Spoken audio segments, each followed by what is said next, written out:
glasses on. Don't get a shot of that. You're powered up. Okay, There we go. all right.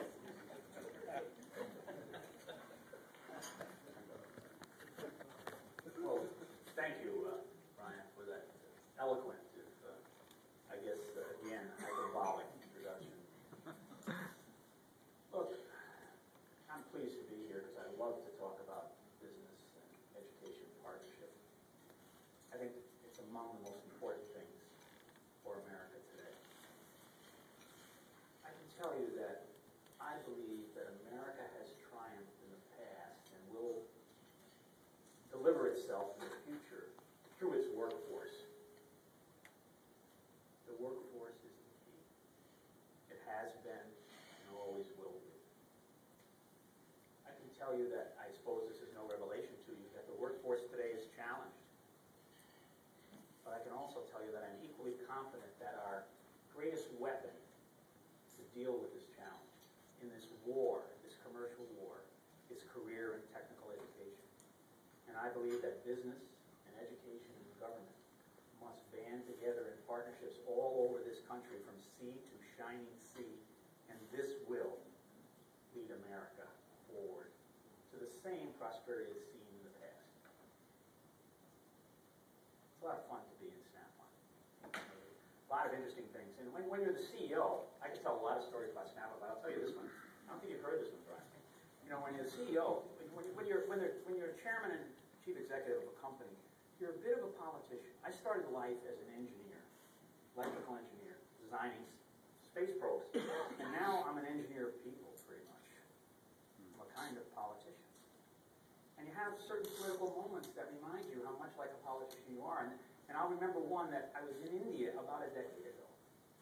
And I'm in India, and I love that country, and the people, I've been there more than 100 times, and the people who were there, I was visiting, gave me a book on the Great Moguls.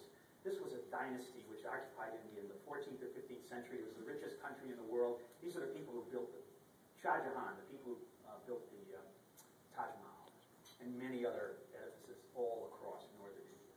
So I love this book.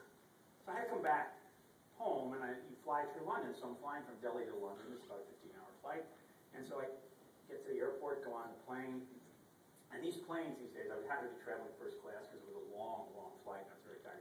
And very plush seats, you know. And they recline. You practically sleep right out in these seats these days.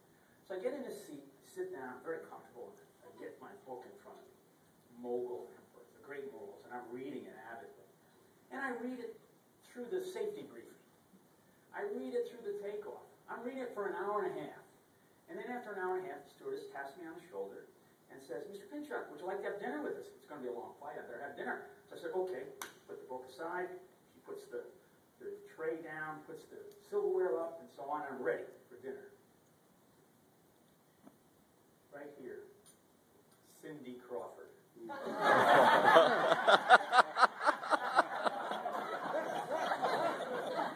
Okay? Cindy Crawford is sitting here, and I have been reading a history book for an hour and a half. The first thing that comes to mind is how the mighty have fallen. Think about this, all right? And so I start to strike up a conversation with her. She's a wonderful woman, actually. She's very intelligent, really. And she told me she graduated number 2 in her class at Michigan State in biochemistry. She was very proud of the fact she had a speaking role for Citizen Watches at that time. And we talked, and we talked, and we talked. We must have talked for a couple hours. Finally, she started getting drowsy, you know. And so I said, "Oh, okay, you know, we'll all stop, you know," and so on. She goes to sleep, and I go to sleep. And we wake up, and they serve breakfast, and I take up the conversation right where I left off. And we start talking, and when she leaves, she's very courteous, and she says, "Oh, I'm so glad I sat next to you. You're such a great conversationalist. I'm feeling great." Right? But here's where the politician comes in. You see, one way to think about this could be that, you know, well, let me just say this. Based on this story, I want you to think of me not as the chairman and CEO of Snap-on. I want you to think of me as the man that you know that slept next to Cindy.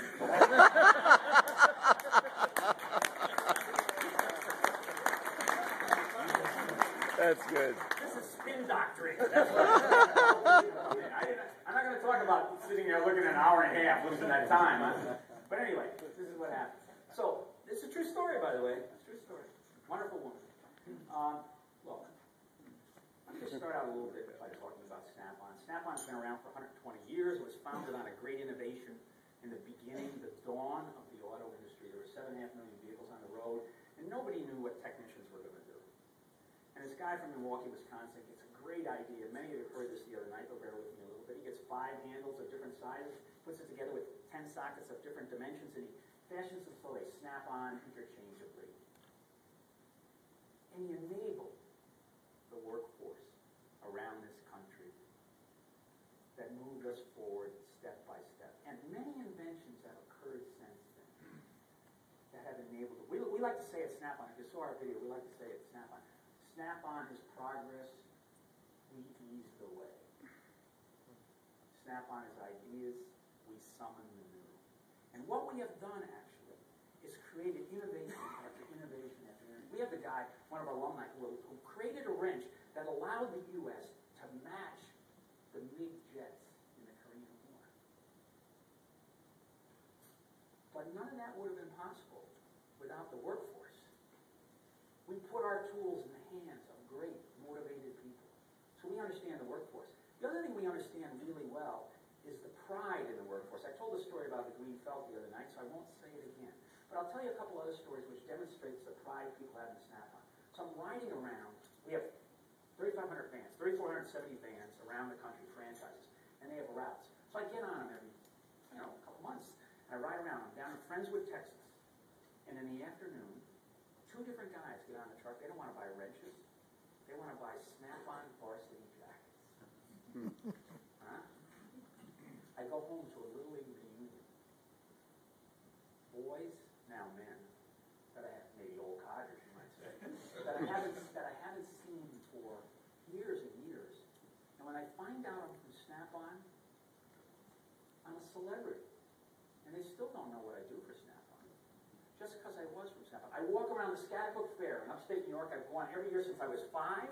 My father used to take me. I dragged my son to it. He's a writer. He's going to write little pieces about this someday, criticizing me, I'm sure. When you walk around this, people come up to you. If you have a Snap-on hat on or a t-shirt, people come up to you and say, Snap-on. And it's because they have pride in what they do because of the tool they own. And so Snap-on's mojo over the years, what has made Snap-on over the years, has not only been the innovation in the hands of the workforce, but the pride that it engenders in the workforce.